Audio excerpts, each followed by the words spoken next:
Honda, of course, duplicates part of the Rover range. Indeed, this 216 lookalike is in fact a Honda Concerto. It comes off exactly the same production line as the Rover at their plant at Longbridge, just a few miles away. Honda don't have a Mini equivalent, but they do have something that Rover lacks at the other end of the range. And Tiff Needell has been driving their supercar on and around the Alton Park Racing Circuit in Cheshire.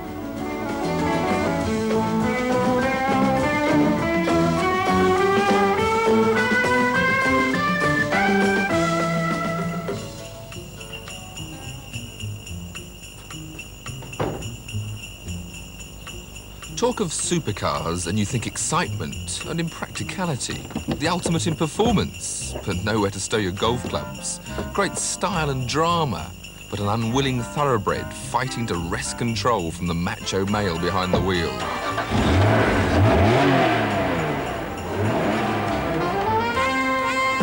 When the Japanese talk of supercars, it comes out differently. The NSX looks okay and performs brilliantly, but maybe the engineers have done too good a job and designed out the character one associates with a Ferrari or a Lamborghini. Maybe it's too much like a Porsche. That's not a 911, but a 944.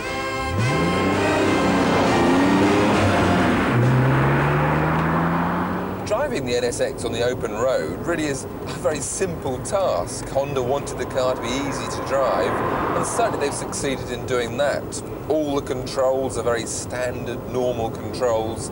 Gear change, clutch, braking, it's all very light indeed.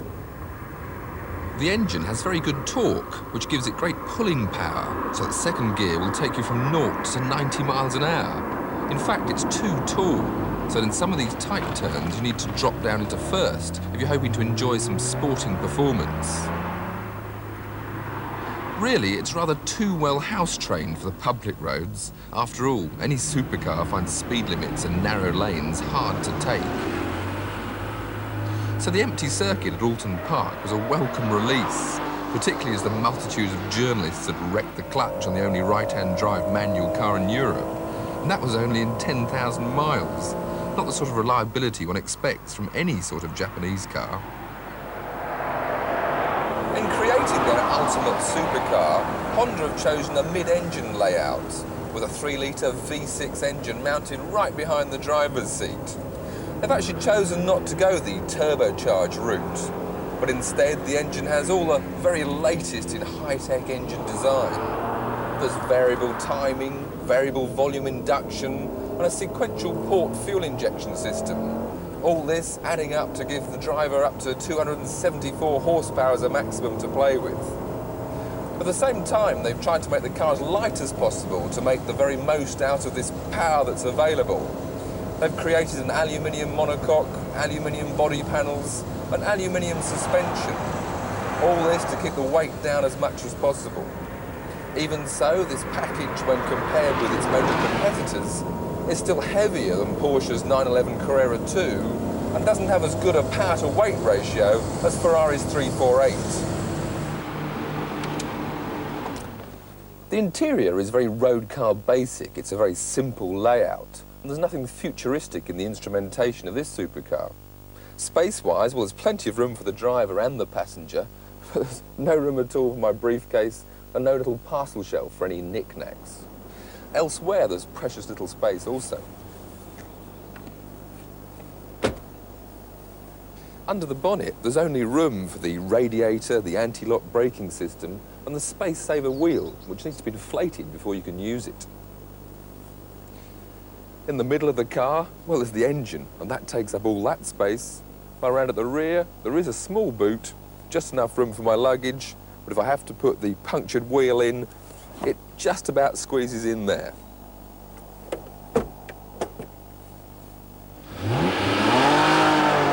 The racetrack is the proper place to play with all this power, but it also demonstrates the VTEC variable timing system is really wasted on the public roads.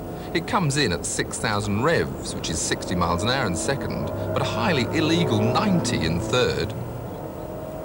Having said that, it really is a beautiful engine to drive. With a rev limit just over 8,000 revs, there is that singing power from 6,000 all the way through. The braking is very, very good indeed. That four-pot, four-wheel ABS anti-locking working very well. And also the traction control system is very good indeed, only occasionally interrupting my power acceleration. Handling again, also very, very sure-footed. Mild understeer turning in, and hardly a twitch of the tail as full power is added. So really, at smooth, high-speed driving, it's almost a faultless car. Of course, on a racetrack, you can try a little harder. And for preference, I would switch off the traction control system so I could slide the tail a bit more through the slower corners. Mild understeer, then I can put the power in, and then there's just a little wag of the tail as the rear wheel breaks its traction. Hard acceleration, third gear, 7,000. Third gear taking me to about 110 miles an hour before I need fourth gear. Back on the public roads, and straight away the supercar turns back into a saloon car. It really is a very, very easy car to drive. Everything is light, the controls easily come to hand. Now that was one of Honda's design criteria. They wanted to make a supercar that almost anybody could just get into and drive. And in that they've succeeded. It's as easy to drive as a Porsche's 944 S2. But then it does have all the impracticalities and lack of space of Ferrari's 348. So in a way, they've got either the best or the worst of both worlds. And it really depends what you're looking for when you're trying to buy a supercar. To sum up, the Honda NSX rates highly for its style, advanced engineering and supercar performance combined with ease of driving. On the debit side is that lack of real character, limited space, the poorly chosen gear ratios, and that price, nearly twice what it costs in Japan for exactly the same specification.